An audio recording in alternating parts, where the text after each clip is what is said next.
Andrew, is he starting? He's going to, yeah. You guys ready?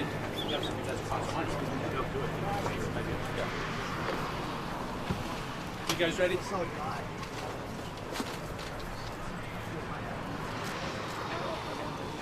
Good afternoon. My name is Don Beyer, and I'm the U.S. Congressman for Virginia's 8th District, where we are standing right now.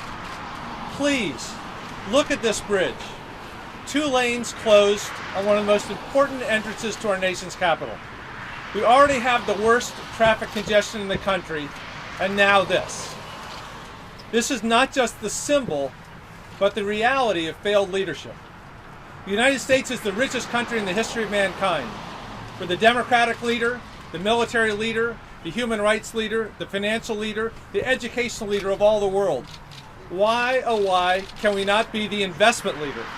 The country who invests in our infrastructure today and for our children and our grandchildren.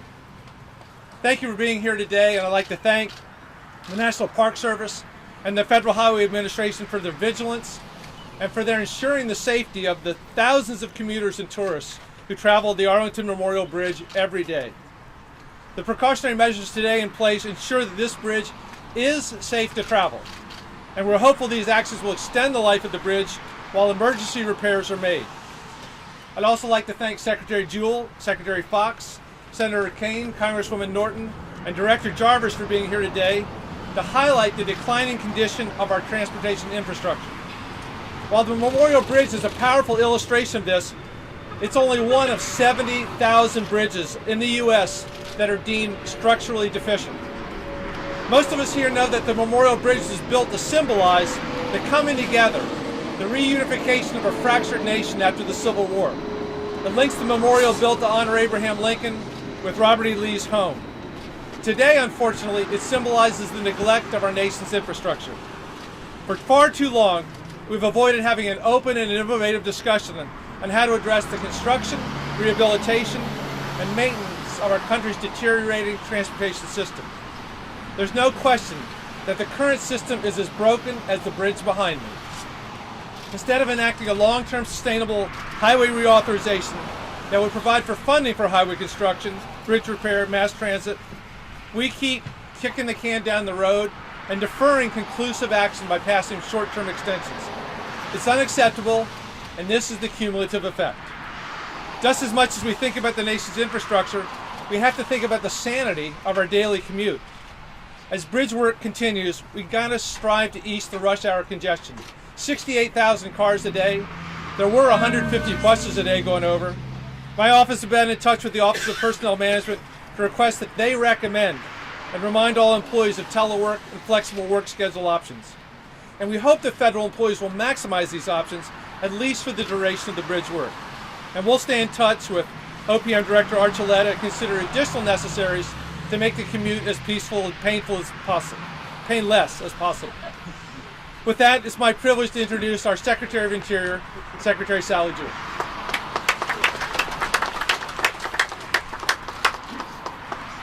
Well, thank you, Congressman Beyer, for inviting me out here today. And I will say that one of the fun things that I've done since taking this job is get out on the Potomac River in a canoe that I get from the Thompson Boat Center. And as you go under the Arlington Memorial Bridge, or frankly, as you go under just about any of the bridges, you see what is going on behind the surface. When we drive over, we don't see the kind of deterioration underneath, but you sure do when you're there looking from the water up. And it's a great illustration of what we have not done to take care of our infrastructure. So just in the Department of the Interior alone, we estimate that the deferred maintenance backlog on bridges and roads is between $6 and $9 billion, and that's in the Department of the Interior alone. So that might surprise you a little bit, except that the Department of Interior has 90,000 miles of public use roads. That's actually more than the interstate system. We have 2,600 public use bridges and tunnels, like this bridge right behind me. We also have alternative transportation systems, 160 of them, things like ferries and trams and buses that make it efficient to get people into some of our iconic national landscapes, but do it in an efficient way. And we also have 24,000 miles of trail. So there are 5 Department of Interior agencies that rely on transportation funding. Organizations like the National Park Service that brings you the GW Parkway, the Baltimore-Washington Parkway, and so many other public lands across our country. But we also rely on transportation funding for our Native American people, roads in the Indian reservations that are overseen by the Bureau of Indian Affairs, the roads in the backcountry of the Bureau of Land Management, the roads to and within wildlife refuges, and the roads in and around our dams and water facilities managed by the Bureau of Reclamation. So transportation drives a lot of our economy in so many ways, and I'm just going to talk about one of them. And that is that to our parks and our public lands, we have over 400 million visitors every year. They need safe and passable roads and alternative transportation. These roads are also critical to sustaining the economic life. Clearly the economic life within tribal communities that relies on it for roads, but also for the rural communities and the gateway communities that get $45 billion and 372,000 jobs because of those 400 million visitors that come to our public lands every year. So when you look at all of the backlog of the facilities, including buildings and structures and roads, transportation alone is more than half. We need support from the federal government in a transportation plan that will be funded not just through July 31st, 2015, which is the latest date, but for the long term. Because this Memorial Bridge can't be done in a season. This is just a little patch we're doing. A little patch that is going to screw up traffic, for sure. But we need to replace that structure. And that bill alone is about $240 million. So these projects are long term. And you got to fund a long-term project as a business person with long-term money. And that's why the administration's recommendations in the Grow America Act includes creation of a fund that supports nationally significant programs in the federal government, like the Memorial Bridge. That would put $150 million a year. That would be critical to the Department of Interior agencies and other federal government agencies. That recommendation from the administration would increase the federal lands transportation program for all federal lands by 23% and about 10% increase for Department of Interior alone. So I very much appreciate the work that's being done in the U.S. Congress, the leadership of those elected officials that are here, Congressman Beyer, Senator Kaine, and Delegate Holmes Norton for their leadership in these efforts. And most importantly, I appreciate my colleague, the Secretary of Transportation, Anthony Foxx, who's a champion for these efforts and who we rely on in so many ways. Thank you.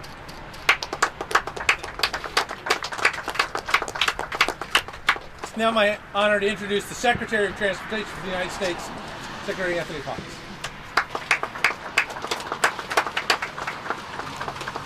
Thank you, Congressman Beyer. I want to say a great word of thank you to my colleague, Secretary Jewell, a great leader for our national parks and for all of the envelope of the Department of the Interior, and also to Senator Kaine and Congresswoman Norton and John Jarvis. Thank you all very much for being here.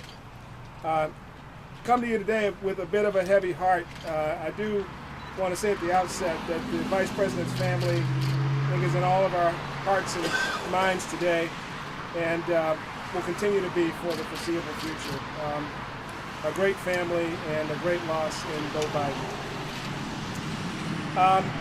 The bridge behind me was dedicated in 1932 and was designed to demonstrate the strength of our nation. Multiple emergency repairs, as has been alluded, have been made on the Arlington Memorial Bridge in recent years to maintain its ability to carry both cars and buses safely. The latest repairs, which started Friday, are knocking out 2 curbside lanes for at least 6 months and will require us to put a lower weight restriction in place. This is happening because our Federal Highway Administration engineers found that steel beams that support the bridge are rapidly corroding. They're not as strong as they should be, and they're not meeting our load-bearing standards. So in many ways, while we're talking about one bridge, this is actually emblematic of a much larger state of affairs we have in our country, where literally, inch by inch, beam by beam, concrete piece by concrete piece, we're finding that our infrastructure is deteriorating. And I've heard it said before that in America we're great at responding to the wolf at the door, but we sometimes don't respond as well to the termites in the basement. Well, today, the termites are becoming the wolf. All over the country, we're facing the same basic problem. Our infrastructure is falling apart. And year after year, over the last 6 years, we've had 33 short-term extensions passed by Congress that are making the kind of multi-year investments we need to make to fix bridges not only like this, but roads and transit systems and rail systems all across the country aren't being made because there's no ability to plan for the long term. And so in many ways, when we talk about the infrastructure deficit, the bridge behind me is an example of that deficit. The reason I use that phrase is because it's actually more expensive to wait to repair this bridge than it is to fix it in the first place. We're spending money by not making the investments now. And the truth of the matter is, we can fix bridges. We have engineers that know how to do it. We have workers around this country that are ready to get to work and to fix bridges just like this, and maybe even expand some here and there. But it's because we don't have the certainty that we're not able to make those kind of investments the way we should. That's why recently, as Sally basically just said, we released the Grow America Act, a six-year bill that would dramatically increase the investment in our nation's infrastructure. It would help us repair not only bridges like this, but to help us build even more expansion into our road system, our transit system, and our rail system in this country. Ladies and gentlemen, this infrastructure was built by previous generations. They gave it to us to take care of. And the fact of the matter is, we're not cutting the mustard right now. We need to put more investment, more good policy in place so that we can build this country's infrastructure. And so I want to join the efforts of those here today assembled to say that it's time for our country to say enough. Enough of bridges that are having to close, enough of potholes that are costing us money in car repairs, enough of this lack of investment and underinvestment. Let's make sure we hit the target. Let's invest at the levels that are appropriate for a country that's growing, and let's stop the nonsense of letting our infrastructure fall apart and forcing generations that have yet to come to pay more money to have the same facilities in place. It is not responsible. Let's get to work. Thank you.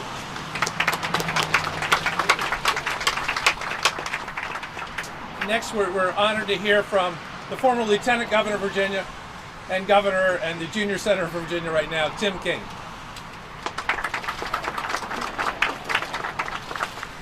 Well, good afternoon to all, and what a great lineup of folks to demonstrate a significant challenge. Let me just talk about the place, the problem, and the solution. So the place, it's been mentioned, 68,000 vehicles a day head over this bridge, many from Virginia, many of my constituents who already suffer through the worst traffic in the nation, and these lane closures, necessary though they may be, are going to impose a significant challenge to them. But I want to talk about the place in a different way. We've got the Lincoln Memorial connecting the ancestral home of Robert E. Lee, and both Abraham Lincoln and Robert E. Lee were infrastructure people. Abraham Lincoln, we think of Lincoln as a president and as a person who advocated forcefully against slavery, and that's true. But before that time, Lincoln was in Congress. He was in Congress in the 1840s. And one of his major initiatives as a congressperson was infrastructure. President Polk vetoed the Internal Improvements Act in 1847, and Lincoln, in one of his first speeches, took to the floor and bashed the president for being so unwise as to underinvest in the infrastructure of a growing nation. That's what Lincoln was known for as a congressperson. He was a leader in infrastructure. Robert E. Lee. Lee went to the U.S. Military Academy at West Point, and when he left West Point, he joined the Army Corps of Engineers. He was involved with many civil engineering projects, including the designing and partial construction of the history-making Eads Bridge that spanned the Mississippi River between St. Louis and Illinois.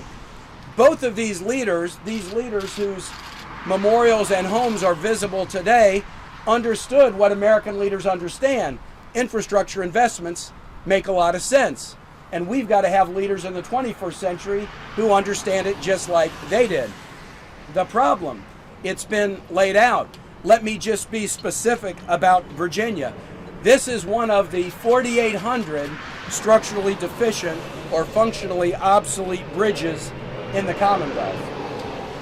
4,800 bridges just in my Commonwealth are structurally deficient or functionally obsolete. And those of us who care about infrastructure, we also understand our airports could use more investments, our rail systems could use more investments, our public transit systems could use more investments, and the newspaper headlines every day demonstrate that to us. And so that is the problem in my Commonwealth, and that is the problem in our country. But there's a solution, and the solution is for Congress to be leaders and recognize the importance of infrastructure. And frankly, folks, this one is not complicated and it's not controversial.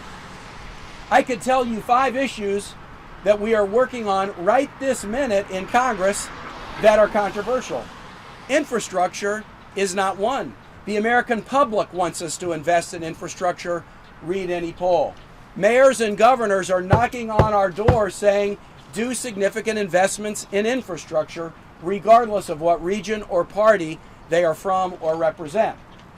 In our civic space, everybody from the U.S. Chamber of Commerce to our great labor leadership, and I want to acknowledge the leadership of the iron workers that is here today that work on American infrastructure, they are saying to Congress, do the right thing and invest in infrastructure. And so when we've got the American public behind us, when we've got a demonstrated need, when we've got civil society behind us, when we have low interest rates, when we have safety concerns such as those that are demonstrated here, this should be a no-brainer for Congress. So what we did at the end of the session right before we recessed for Memorial Day is we refused to do the patch job as usual, instead still did a patch job. But instead of patching our transportation funding for 6 months or a year and kicking it down the road, we decided to do it a little bit differently, do a 60-day extension of the current transportation funding program and put some pressure on ourselves within the 60 days to do something better. There are a number of bills that members of Congress have on the table. I will support, just as I did when I was governor, any combination of possible funding or strategic strategies to make sure that we make the investments in infrastructure that our nations need. This demonstrates it as well as anything can.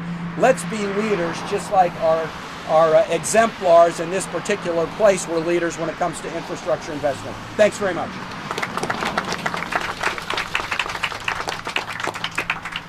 Now, I'm very proud to be a Virginian, but Virginia ends at the water. So most of this bridge is in Washington, D.C. It only makes sense to introduce our long-term representative from Washington, D.C., Delegate Eleanor Holmes Norton.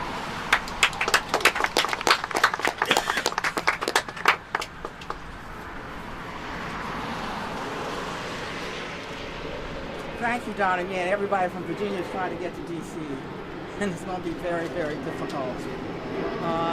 For weeks after I was briefed by the National Park Service, I have been working on a bill that would take out from the Grow America Act the federal roads and bridges, and I'm not sure everyone understands the difference between that and what you've heard the Secretary and I discuss for at least the last couple of months, and that is the Surface Transportation Bill.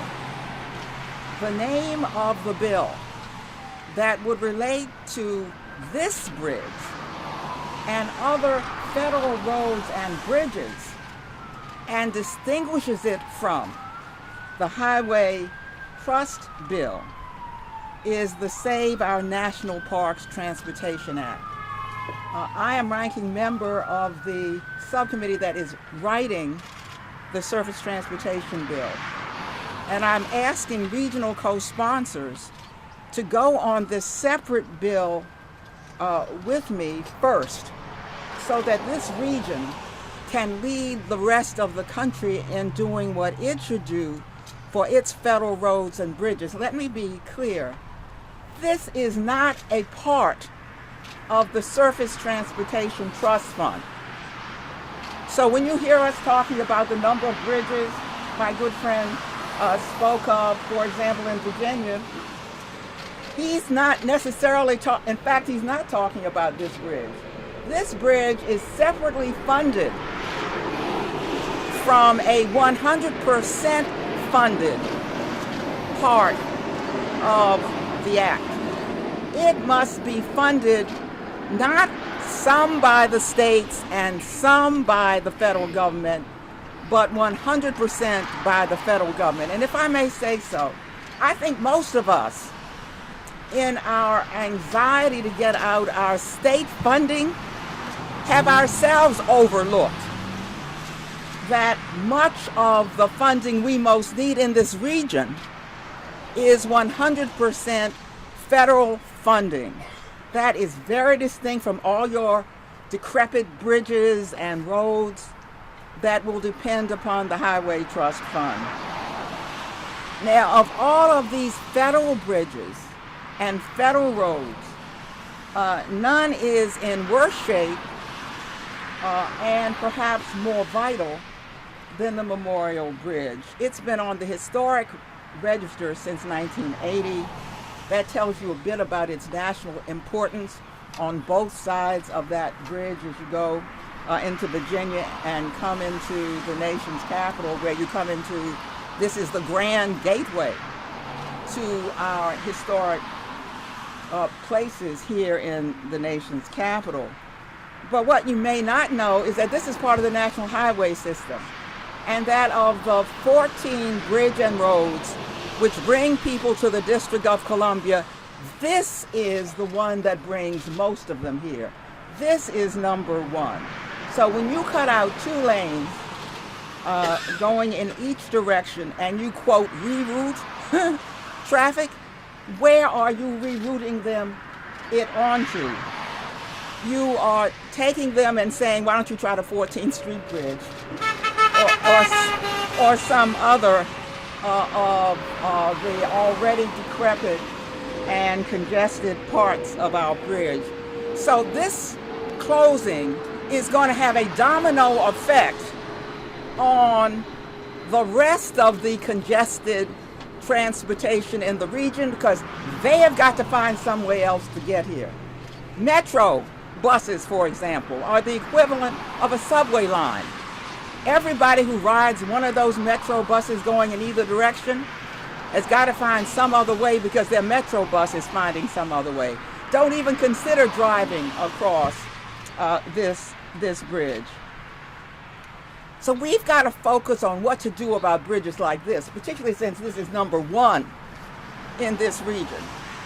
The first thing we want is to separate it out and to focus on it when our focus has been almost entirely on our state allocations. We need the $460 million for each of 6 years. Now, that's a very modest sum, considering that we're talking about a backlog, and here I stress a maintenance backlog of $11.5 billion, and that's just to maintain the current infrastructure. Now, consider that I'm saying $460 million for 6 years. The full program now is $240 million. This bridge alone would cost $250 million to replace.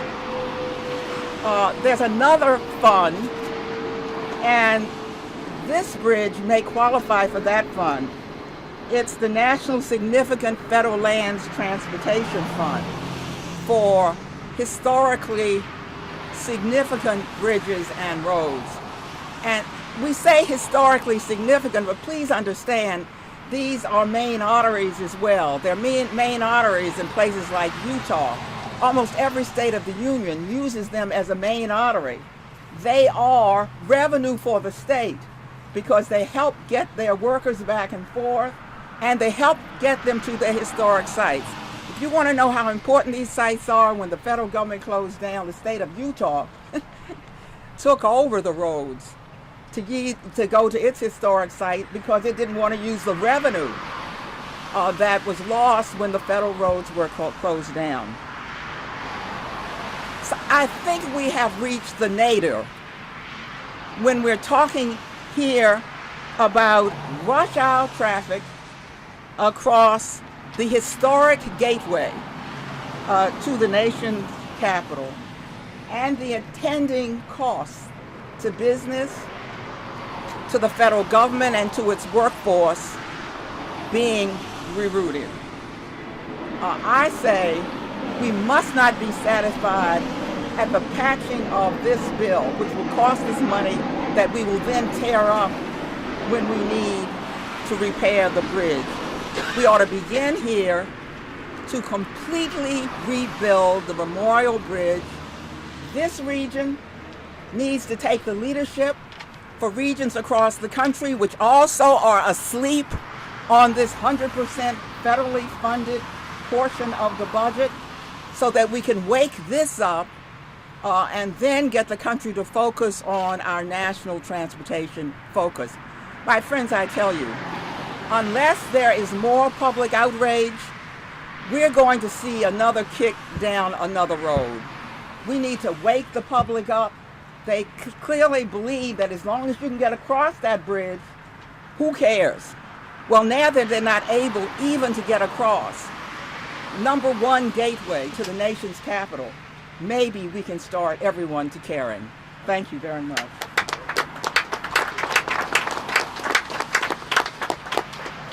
And as you know, the bridge is part of the National Park Service, so our final speaker is the National Park Service Director, Jonathan Jarvis.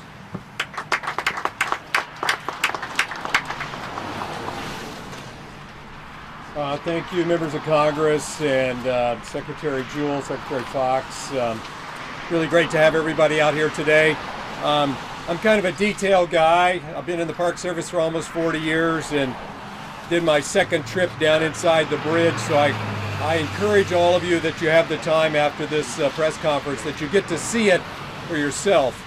Let me just explain that center panel in the middle of the bridge is steel. It was a drawbridge. And of course, once they built 14th Street Bridge, you really don't need a drawbridge anymore because you can't get a ship up any further. So for 80 years, that steel infrastructure has been sitting in there, being moisturized by the Potomac River and by rain that infiltrates in the salt that comes across the top of the bridge. And when you go down inside, you can see the extraordinary deterioration that has resulted in the lane closures and weight restrictions that have been now imposed in partnership with the Department of Transportation, our partner in bridge construction, in bridge repair, and in bridge safety. If you look, you are standing on ground managed by the National Park Service, and you are looking at two of our prime assets, the Lincoln Memorial and the Memorial Bridge. We invite millions and millions of Americans to come to our nation's capital to experience these incredible places and be inspired by them, and say they deserve that we provide the absolute best quality of these facilities and access, not only here in the nation, but across the nation. Well, the National Park Service has a lot of these. As the Secretary indicated, we have over 5,000 miles of paved road. We have 1,400 bridges. We have 9,000 miles or 7,000 miles of unpaved road, 63 tunnels, and 131 transportation systems to provide access to Yellowstone, to Yosemite, the country's most famous places. And as a part of our centennial in 2016, we are inviting all Americans to experience their national parks. And we deserve to give them that absolute perfect experience and it be safe. Now, there are some things you can raise money for. We've had great philanthropy support for the Washington Monument, the Iwo Jima, the Arlington House, I don't think we can raise any private philanthropy to fix the Memorial Bridge. That is a federal responsibility, and that is why we are here today, to ask Congress to step up and provide appropriate transportation funds for all of our infrastructure, not only for the national parks, but across the nation. So thank you for being here today. Thank you, Congressman, for organizing. Thank you for joining us all today. We have no set aside time for formal questions, but I encourage you to do interviews with our various secretaries and senators, and thank you so much for your attention to this very important issue. Thank you.